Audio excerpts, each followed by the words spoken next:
Reverend, you've got a tall order today. You've met with the family a number of times. What are they telling you? They want justice. They simply and clearly say their only hope now is that they want to see justice achieved and some permanent change in policing so that another family will not have to go through what they've gone through. The mother of Eric Garner, who I did the eulogy for him, the chokehold victim of New York City police, she's here with me, spent the evening with the family. The father of Michael Brown, who was killed in Ferguson, Missouri by police, he's here. And they don't want to be another one of the families visiting the next family. And they really want to not only see justice in this case, they want to see reform so that we will not keep going through these cases. Then what's your message going to be today? You'll be speaking to the world. My message is that it's time that we understand that every generation and every era faces some things that they must deal with.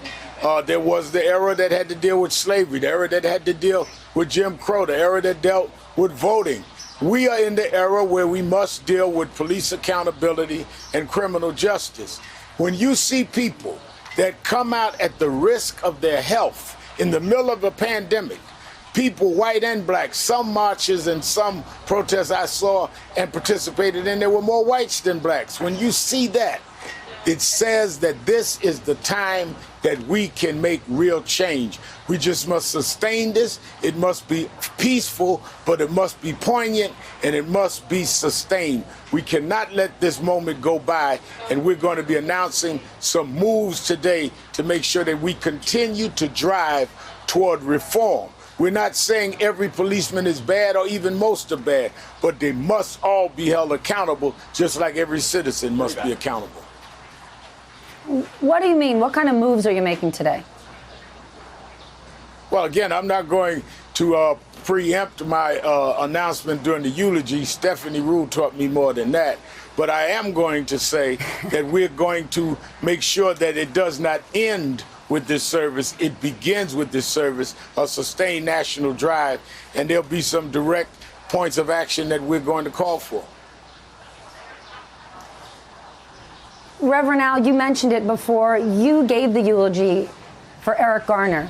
And that day and at that time, you said this is time for change. And people protested, but we didn't get change. What makes you believe now we're actually going to see policy reform? I feel now, because I see more people across the racial and gender line coming together on this that we've not seen before.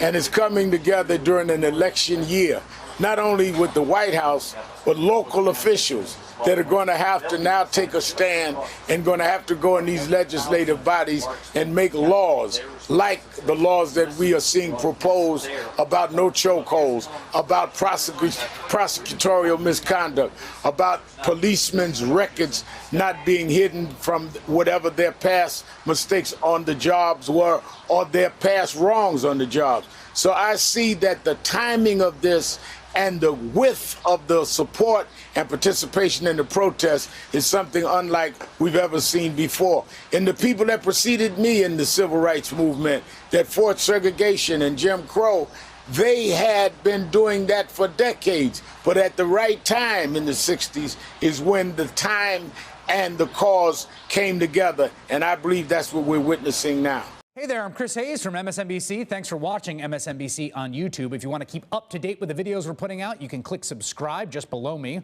or click over on this list to see lots of other great videos.